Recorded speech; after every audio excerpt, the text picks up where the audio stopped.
In a very busy, ever-changing society, we need to learn to take time to be present, to reflect, and to be our true selves. My wish for all of you that this show gives you this. Welcome to Conversations with Cliodhna. Well, hello everyone and welcome back to another episode of Conversations with Cliodhna. Today I have got Sinéad Willox. Now Sinéad is a good friend of mine. She is also a solicitor, a life coach, a singer, an actor. Sinéad, you're just a wee bit of an all-rounder. Something like that.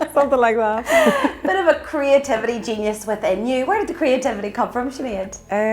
I definitely think creativity is our life force. And I love doing it. I love being able to express myself in a different way, and I kind of go into maybe a different space when I'm being creative, which is what I love. So I'm doing a bit more of that.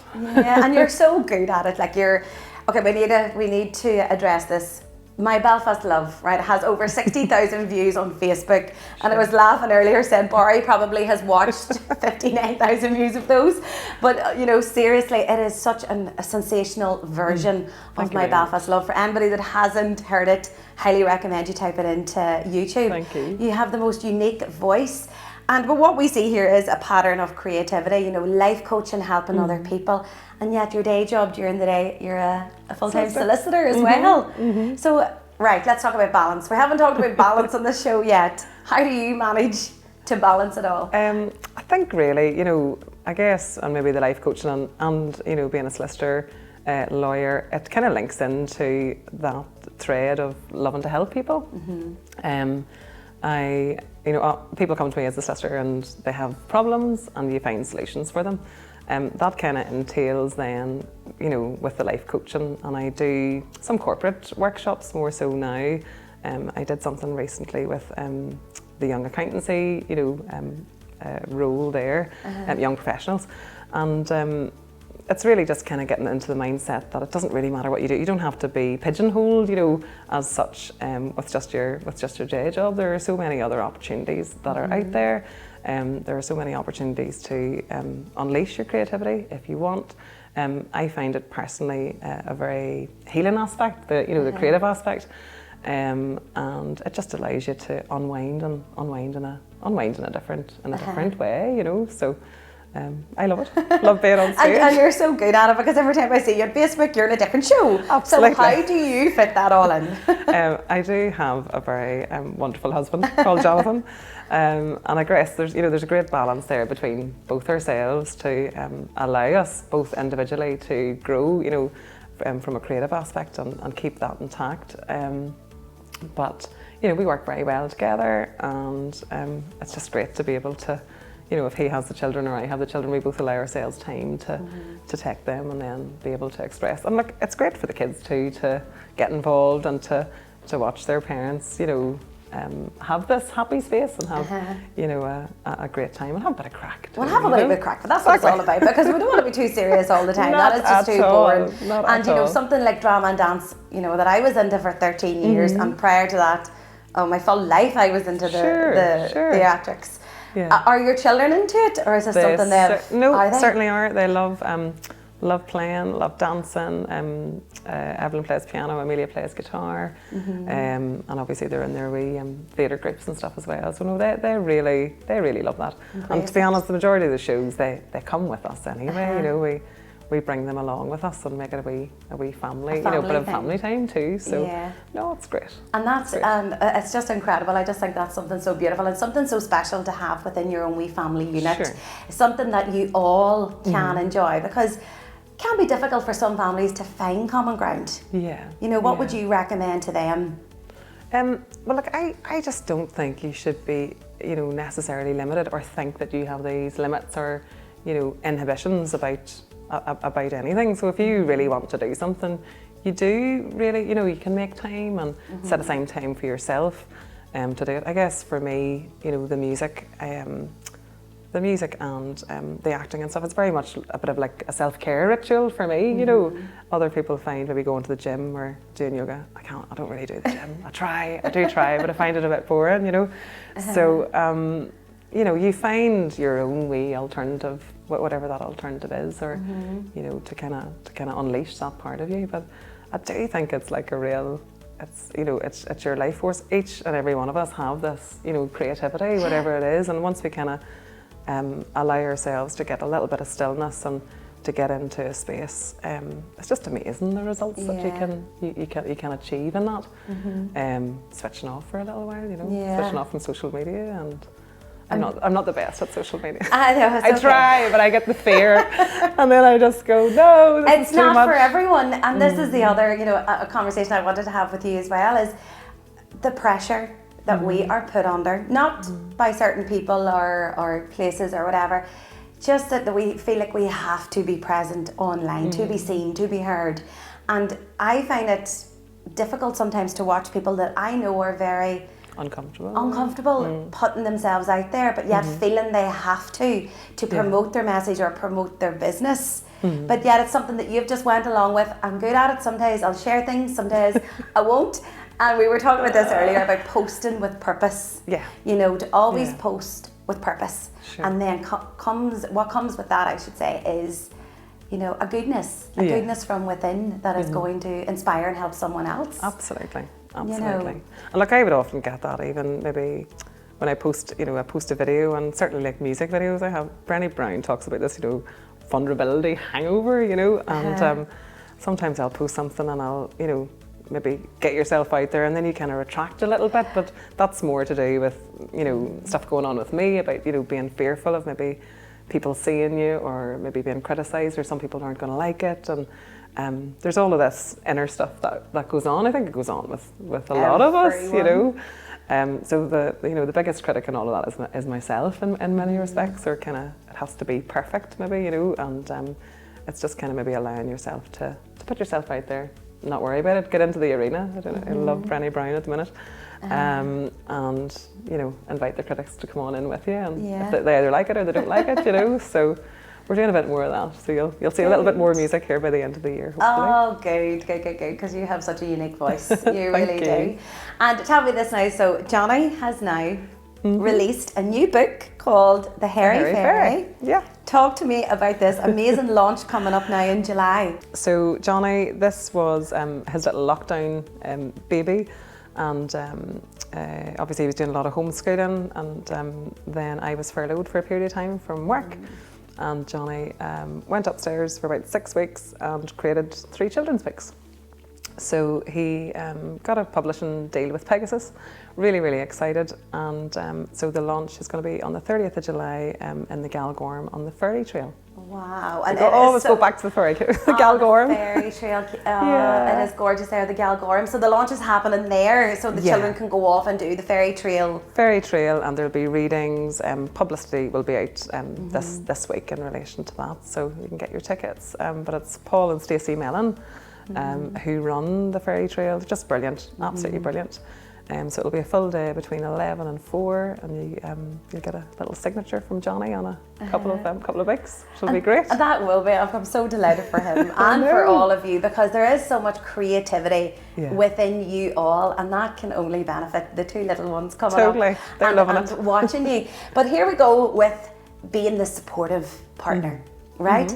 And this is something I face in a lot of the people that I work with, and anywhere general that I'm out and about talking, is about finding the time and the patience to support our loved ones. Yeah. Why do you think people struggle with that? Is there an inner jealousy or an inner insecurity within people, or where does that stem from? Where they find it so hard to be supportive? To be supportive of people's dreams? I think probably, you know, lots of times,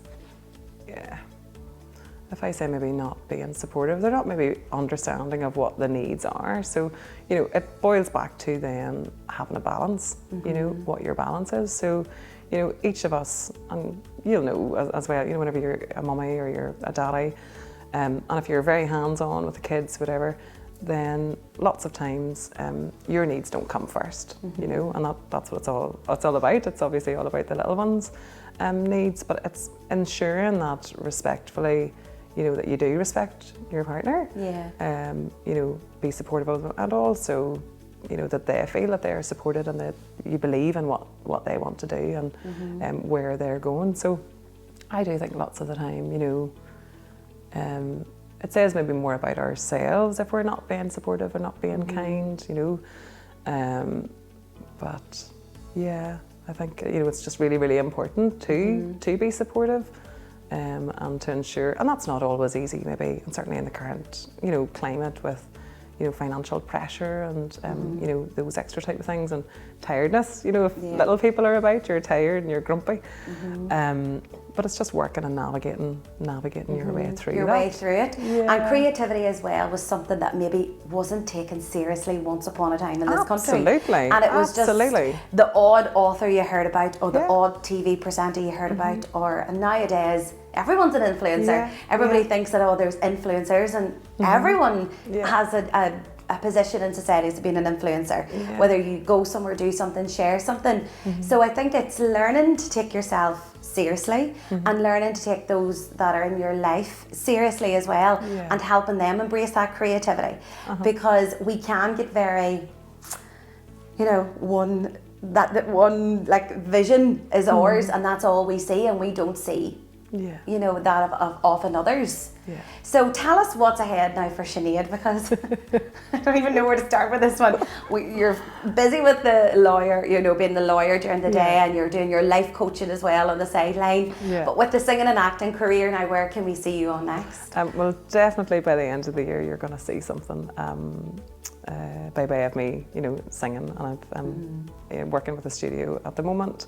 And I'm, you know, trying to create something. I'm such a perfectionist. This is my problem. Is it? Yeah, it is. But I'm putting myself out there. I'm just gonna see. And this is, you know, it's really for me. You know, for me and for my own wee personal goal that I just love it. So yeah. So talk us through beating through that perfection barrier. I don't like to say that word, perfection barrier, but it is. We're in our own way. Yeah, totally.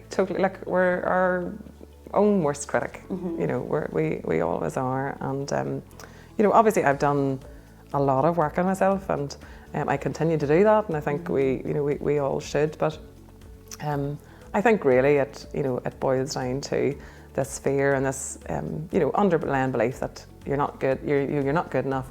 And if you do put yourself out there, then you kind of think, who do you think you are? This is my little critic, and you know, give her your wee inner critic. We all have it, but you know, really that for me that kind of boils down to shame, or where this you know what shame is, and you know, really to just the fear of maybe being seen, the fear of being exposed, and who your critics are. But actually, it all goes on in your head. Nobody else has, you know, any control. Movie in our heads, don't we? Goodness. The movie, I swear to God, I have Oscars in here with the movies that used to run in my head. But one wee thing that kind of creeped up there when you were talking is, when we put ourselves out there and we have that fear of putting ourselves out there, do you think as well that we feel we're not going to be strong enough to cope with the criticism? Totally. And it's something that was always taught to me, you know, embrace constructive criticism. Learn to know that everyone is deserving of their opinion, and that opinion might be criticising what you're doing, or what you're wearing, or what you've said. And it's learning to flick the switch in it and respect it. Totally. That it's somebody's valued opinion that you can't, you shouldn't disrespect, that we should learn to embrace. And I think that's something that, you know, is very profound, I know, in my life. And the drama and the dancing, the singing and the coaching, because who am I? You know, somebody said to me once, you're only in your 30s, what would you know about life? And I'm like, try me. give it a go. Okay, so I'm sure the question on everyone's lips is time management. How do you manage this all with twins, a husband, full-time job as a lawyer, life coach, singer, actor, probably many other things?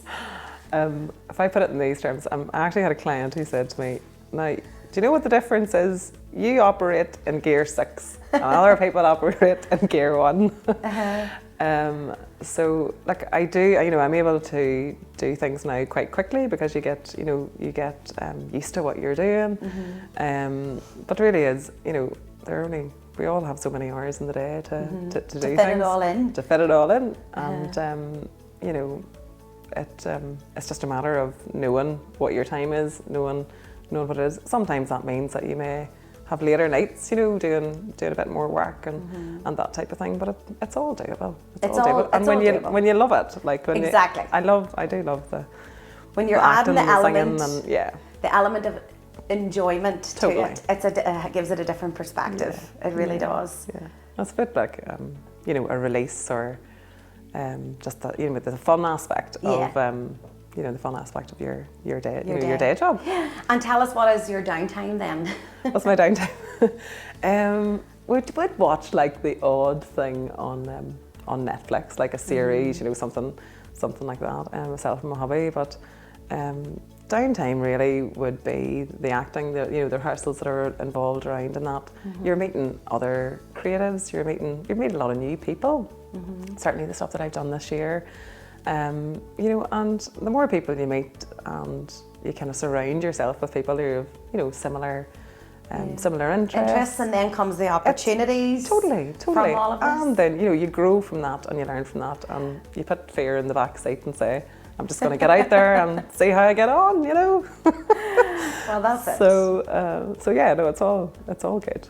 Let's talk about the venture we done a few years back. Of course, the Willox Film Collection. I love that. Sinead and I met in a hot tub in Yes. Galgorm. We're back to the Galgorm again. It all kicked off, and the two of us were so passionate about our work, and we did help so many people. But there I want to talk about opportunities and taking action. Absolutely. How you and I just got talking. We had so much in common. We knew how to have the crack. Yeah. You know, local country girls, but that we had a passion in helping people, and how we were all of the same mindset: collaboration over competition. Absolutely. And it's something that you helped get. You helped the wheels going on my journey as well. You gave me the confidence to say, why are you not doing it? Yeah. And I want to thank you, because that was You're so welcome. The Willox Film Collection will regain sometime soon. Do something, yeah. But it is something that we have to learn as well, you know, to go with the flow, that some things happen and then some things quiet down, because your acting and singing career kind of just escalated so beautifully for you, and it's learning to just go with that journey, isn't it? Absolutely. Okay, I think just kind of knowing yourself, what brings you joy, and do a bit more of that. Exactly. That's what it's all about. That's what it's all about, Sinead. Thank you so much for coming today Thank and you, spreading the joy. Thank you. It has been lovely having you, and I know you will think the same. Thank you so much for tuning in this week. Many thanks to our lovely guest, Sinead, our amazing production team, and this week's sponsor. Until next time, folks, take care.